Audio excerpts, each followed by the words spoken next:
Check out this exclusive part one of the interview with Academy Award winner Halle Berry about her new film, Never Let Go, plus behind the scenes first look on this chilling new psychological thriller, Never Let Go, from Lionsgate. Directed by Alexandre Aja, known for his masterful storytelling in The Hills Have Eyes and Crawl, this film stars Halle Berry as a mother desperate to protect her twin sons from an evil lurking just beyond their doorstep.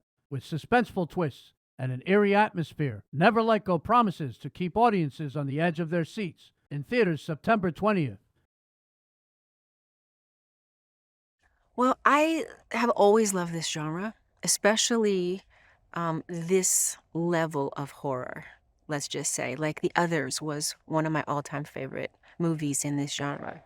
Get Out has been one of my favorite movies in this genre. The Quiet Place. These are movies that in this genre I really loved. And this movie harkened all three of those movies to me. There were elements of each one of those movies that I found within this movie, which really got me excited. I loved the idea of having a family like this be seen in a way that a Black family has never been seen before. I loved the idea of being out in the wilderness, in the woods, in the middle of nowhere. Again, something I hadn't seen before. The idea of being tethered to the house felt fresh to me. Harkened back to A Quiet Place. I remember when I first read that script, I was blown away by that. Um, so it had many elements that really excite me. And playing a mother again, but a different kind of mother than I've ever played, also really interested me. Mama is very complicated. I mean, I think most characters are, most people are, but her complication runs really deep. Uh, she is a fierce mama bear, in one sense, and she's trying to take care of her children the best way she can, but she's also trying to hold on to her sanity at the same time, right? And because of that, she's forced to make decisions and do things that don't always feel very motherly, but they are what she needs to do to survive and to ultimately take care of her children. She's tortured.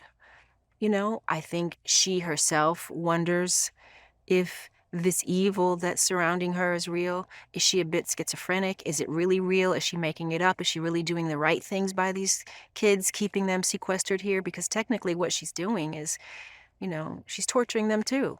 And I think she questions throughout the entire movie, is she doing the right thing? Fundamentally, I think she feels like she is, but that's sort of a big question of the movie for me. Is she really seeing evil, or is this some sort of, mental disassociative situation we're dealing with here? And is she really just torturing these children, or is this evil real? And that's what you watch the movie for, to find out.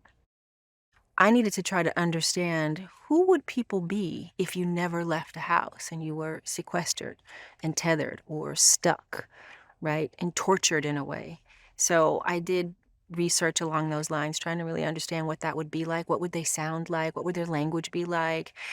While we're making a movie, so we had to make things relatable or understandable, I still knew that it was important to interject, you know, even subtleties of what it might be like if you lived off the grid in the middle of the woods for 10 years.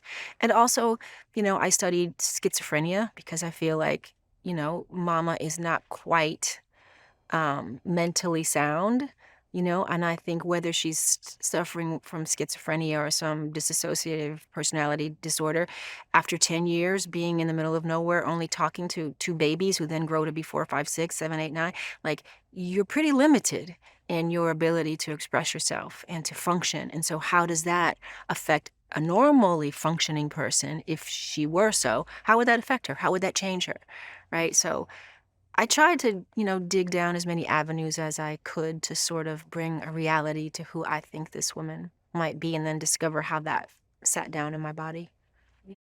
What we see. Alone. Yeah, that's the one I At some point,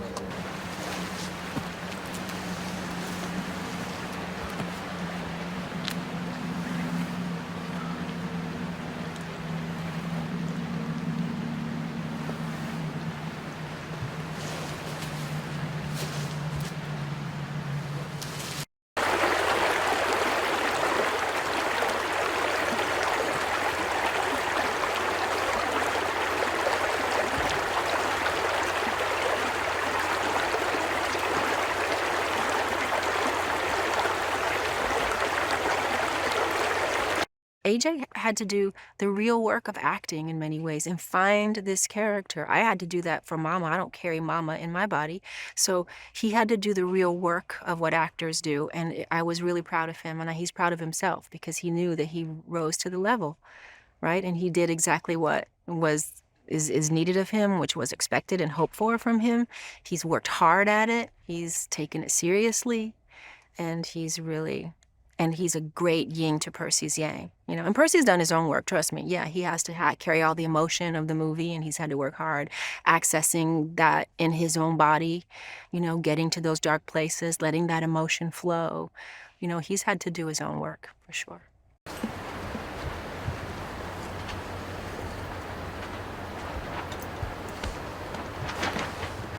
When you turn around, you didn't take the time to realize that they're not there anymore, and you call them right away. Okay? You know, there were things that, you know, they found that really brought that authenticity. The reality of, like, we don't have running water, so we have a well. We don't have electricity, so we make our own candles out of resin. And so we are always carrying candles, and it's lit by either fire or candlelight. Like, all those details that really transport us to this family's reality.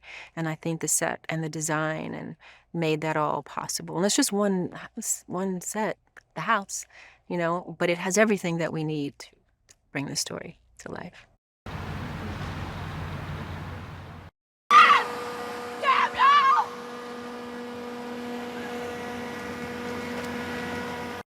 This movie is really helped by the cinematography, the look and feel of the movie.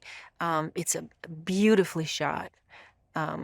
But that's also like another character in the movie, because it tells us what the world is. It sets us right in a place. And I think you'll realize the minute you start watching this movie, you're in a different time and place. You are not, you know, you're not in Kansas anymore, Dorothy. You've gone to another place. And a big part of that was the lighting design, and Alex's vision also for what the movie is. And the sounds will be really important. The sounds, there's a lot of hyper reality, you know, that we're going to be working with and dealing with, that I think will be really very poignant to the storytelling.